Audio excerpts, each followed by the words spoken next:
Alright, so last time we got all of the player or enemy's movement working. This time, why don't we go in and start getting him to attack properly. So let's just jump right into it and make our first attack script. So I'm going to navigate to my enemy scripts folder, and I'm going to create a new script.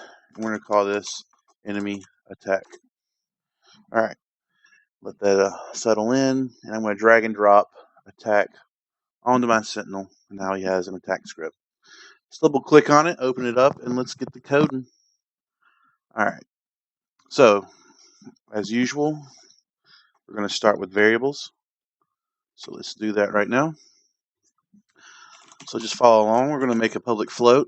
We're going to call this attack range. This is going to be the value that tells the enemy when he's close enough to start attacking. Public float. Why don't we make one called attack start delay, so we can control when maybe the enemy starts attacking when he gets in range. Might be useful later down the line. Let's make a public game object and sprite object. That same kind of object where we can get access to the animator there. And then what we're going to do now is we're going to set up our attack script kind of the similar way we set up some of the variables for Gambit's attack. So just to make things a little bit easier, I'm going to refer back to Gambit's controller script here. And we're going to copy some of these variables here and put them into our attack script. We're going to copy all of our public game object attack boxes and attack sprite hit frames. We're going to use the same kind of logic here, like so. And let's see. And then we'll make one more public sprite, current sprite, right there. This variable hold the value of the current sprite being rendered to the screen.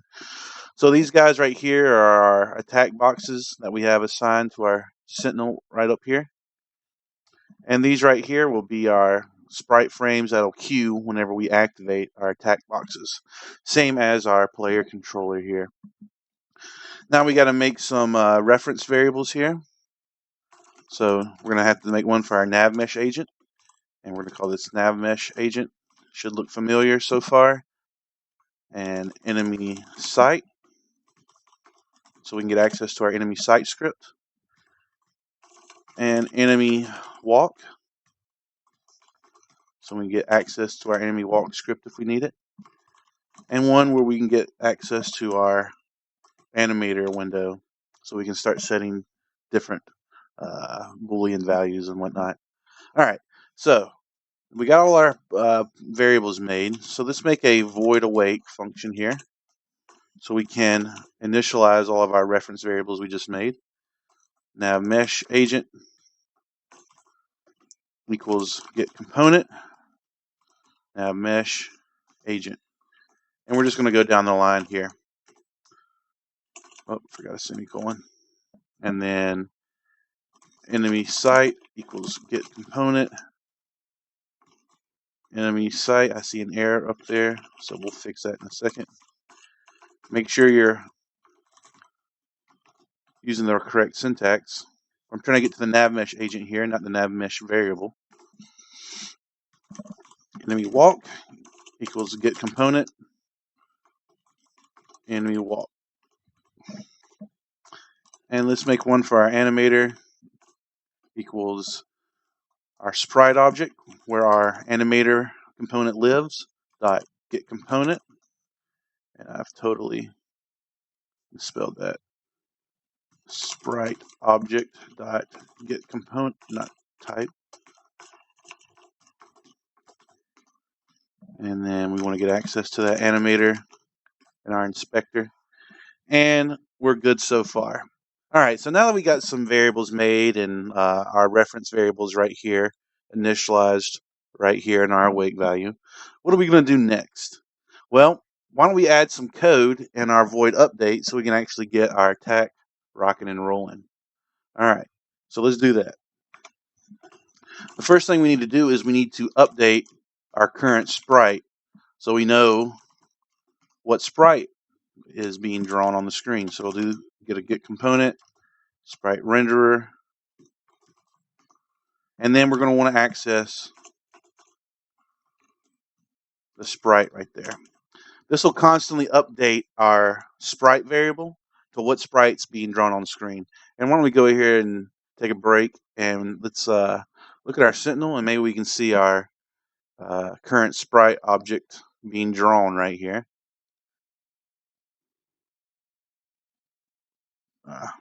Let's see. Yeah, I think it's wanting us to assign certain things right here to our attack variable. Why don't we go ahead and attach all of our appropriate objects while we're at it here. So I'll attach my attack box 2, attack box 3, our Sentinel sprite. We were trying to access our Sentinel sprite game object to get to our sprite renderer here, and that's what was giving us the error. And then why don't we have to go through our sprites right now for our Sentinel so we can get what sprite frame our Sentinel attacks on. So 132 will be attack 1. That's when we're going to trigger our attack box 1 when this frame gets drawn, the sprite frame gets drawn. And then attack 2, I think, is 173. Yep. So I'll drag and drop 173 in our attack sprite right there. And then 126 will be our attack sprite 3. All right. So let's see what happens now. Hopefully we won't get any more error messages. And we're good. And you can see our Sentinel's currently in our idle stance. So our current sprite's being updated for every frame. So as I walk in the distance, now we're just kind of cycling through our walk animation. And when our Sentinel gets close enough, we go back to our idle animation frames. So everything's looking good so far. What we need to do now is we need to add logic that tells our Sentinel to start attacking when he gets in range of our player. All right. So we're going to go back to our void update and our enemy attack script we've been working in. And let's just make some logic here. And in fact, I think I can steal this same logic from Gambit. So I'm going back, I'm going back to my Gambit controller script here. And I want to find out, here we go. And this line of code right here controls when my attack boxes are set to active here. So Control C, we'll just put those in right there. But we're missing something right now. We're missing the cue to call our attack animation state in our animator window. And one thing I've noticed here, since we've already decided that our .sprite is going to be called like right here, we can either do two things. We can go in and maybe get rid of this right here, and then we can throw that up and get initialized right there. Will that work? Maybe not. So I'm going to undo that. I want to keep my current sprite update being called right there, and I'm just going to get rid of this sprite because we already got that kind of logic dictated up there. And don't forget to put that back. All right. That should look pretty good. Yep. Looking good so far. So we got our attack boxes being brought up. If our attack 1 hit frame equals the current sprite, then we're going to trigger our attack 1 hitbox. Nothing new there. But what we want to do before we do that is go to our animator, set bool, and we want to go to attack true. So we can fire up our attack animation right there. All right. So looking good so far. What we need to do, though, is we need to encompass this logic right here within a conditional statement. So that conditional statement be if enemy site.player in site equals true, meaning if our Sentinel can see our player, and we want 2 ampersands because we need another value, and if enemy site.player, target distance is what I'm looking for. Target distance is less than attack range. Then we want to fire off all this logic we just did.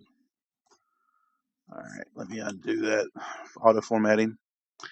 So two things that need to happen before we can start calling all of our attacks here. First, our player needs to be in sight, which it should already be, when we are within that sight sphere collider that we set up. And is our enemy close enough to start attacking? Because we don't want the enemy to start attacking the player as soon as he comes into our sight. We only want the enemy to start attacking our player if he's within the right distance to actually make contact with the player. So all that logic should work. So why don't we go ahead and test? So I'm going to go ahead and press play. And what should happen is our sentinel, when he gets close enough and stops, he should start. Well, he's not attacking. What's going on here? Well, we didn't go in and set a attack range value here.